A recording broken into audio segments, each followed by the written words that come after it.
My name is Maureen McGargle, and I'm an assistant professor at St. Jude Children's Research Hospital, where I do research on type 1 diabetes, and this research is funded by a grant from the JDRF. So I grew up in Omaha, Nebraska, went to undergrad at Creighton University. I did my fellowship at the University of California in San Diego, where I first started doing research on type 1 diabetes. My name is Madeline, and I am 8 years old. So while I was always passionate about finding a cure for type 1 diabetes, in 2008, this mission became very personal for me when my niece, Maddie, who was 5 years old at the time, was diagnosed with type 1 diabetes. Auntie Mo is trying to find a cure for type 1 diabetes.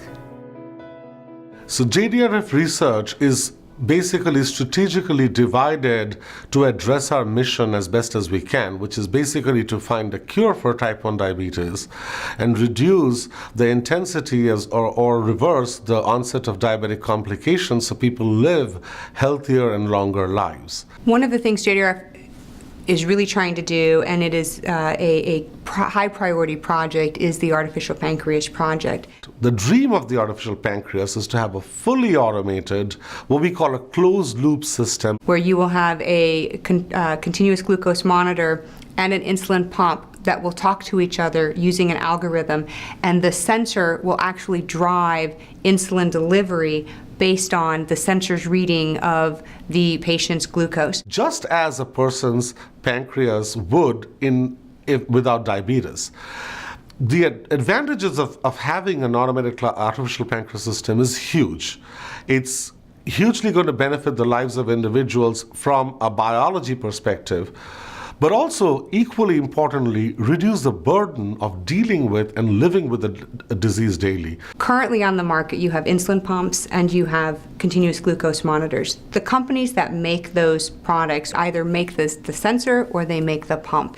We brought together, through our collaborations and our negotiations with the company Animas, which is a Johnson & Johnson company, and Dexcom, we brought them together to actually develop the first generation artificial pancreas. Those two companies most likely would not have come together had it not been for JDRF to bring them together at the table. An earlier version of this artificial pancreas system, which is not fully automated yet, is already in clinical testing in 2 human beings right now at the moment in Europe, where they're walking outside and not in a hospital setting. Now that is amazing. JDRF is the #1 funder of type 1 diabetes research in the world. And to say that we are a global diabetes research funder is to say that we are conducting research in countries all over the world, including Australia, Canada, the UK, Italy, Israel. So we are trying to reach as far as we can and find the most innovative science anywhere in the world. One of the many things that inspires me to keep doing research every day is my niece Madeline, and her positive attitude, her courage, and her strength.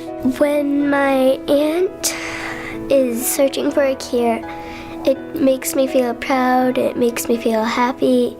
I think a lot of people don't realize how important the JDRF support is for our research. All of our ideas to find a cure for type 1 diabetes must be funded by grants, and these grants come from the JDRF, which are possible because of your support. What my aunt clearly does with the money is she takes it and she researches for a cure. Without the grants from the JDRF, we are that much further from a cure for everybody with type 1 diabetes, especially my niece Maddie. Auntie, do you have that cure? And please, someday, can I at least not have diabetes?